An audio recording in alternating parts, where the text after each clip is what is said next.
भेदी में आपका स्वागत है। सबसे पहले मैं आप सभी को बसंत पंचमी की ढेर सारी शुभकामनाएं देना चाहूंगी और माँ से कामना करती हूँ कि वो आपके और आपके बच्चों का जीवन उज्जवल बनाए।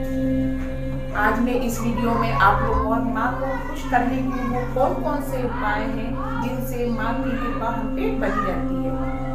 तो चलिए दोस्तों, आपका ज्यादा समय ना लेते हुए मैं अपनी वीडियो की ओर बढ़ती हूँ। मेरा वीडियो स्किप ना करिए, प्राप्त होती है। तो चलिए दोस्तों, मैं आपको बता दूं वो कौन कौन से उपाय हैं जिससे हम माँ को प्रसन्न कर सकते हैं। सबसे पहला उपाय,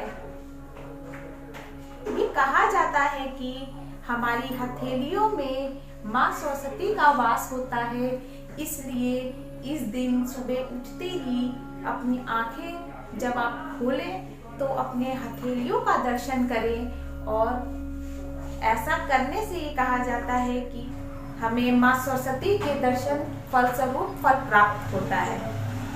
दूसरा उपाय यह है दोस्तों, सभी माता पिता को चाहिए कि वो सरस्वती पूजा वाले दिन अपने बच्चों को प्रातः स्नान आदि करवाने के पश्चात पीले वस्त्र धारण करवाएं, स्वयं पीले वस्त्र पहने और अपने बच्चों के हाथों शिक्षा संबंधी सामग्री जैसे पुस्तक, कलम, पेन,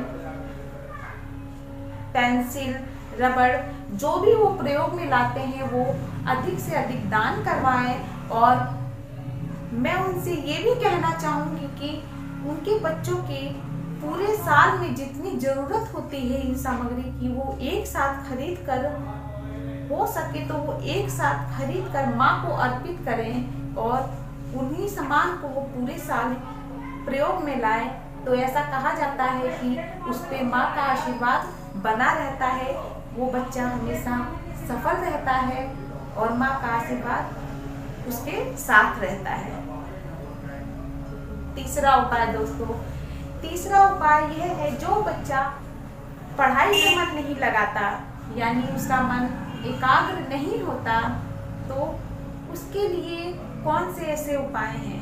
तो उसके लिए दोस्तों मैं ये कहूँगी कि जिस बच्चे का मन पढ़ाई में नहीं लगता, उसकी एकाग्रता नहीं होती है, तो उस बच्चे को उस दिन स्नान आदि करने के पश्चात माँ की पूजा जब वो करता है तो उसके आगे अपनी पुस्तक रखे और पुस्तक में और माँ को मोर पंख अर्पित करें और उस मोर पंख को पूजा समाप्ति के पश्चात या अगले दिन वो उसको उठा ले और अपने पढ़ने वाले पुस्तक के अंदर रख दे।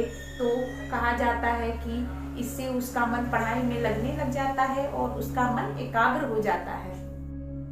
दोस्तों, चौथा उपाय यह है कि कामयाबी हासिल करने के लिए हमें ऐसे कौन से उपाय करने चाहिए, कामयाबी हो किसी भी क्षेत्र में हो, ज्ञान, विज्ञान, संगीत, कला, शिक्षा, किसी भी क्षेत्र में बिना माँ सरस्वती के आशीर्वाद के ये अधूरी होती है और संभव नहीं है कि बिना माँ के आशीर्वाद के आप उसमें सफलता प्राप्त कर सके।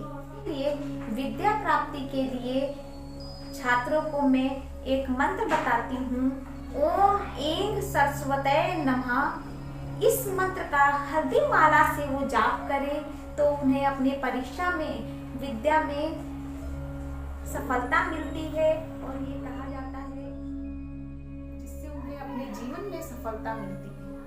चलिए दोस्तों, इसी के साथ मैं आपसे विदा लेती हूँ।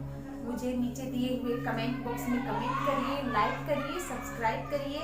इसी के साथ मैं आपसे विदा लेती हूँ।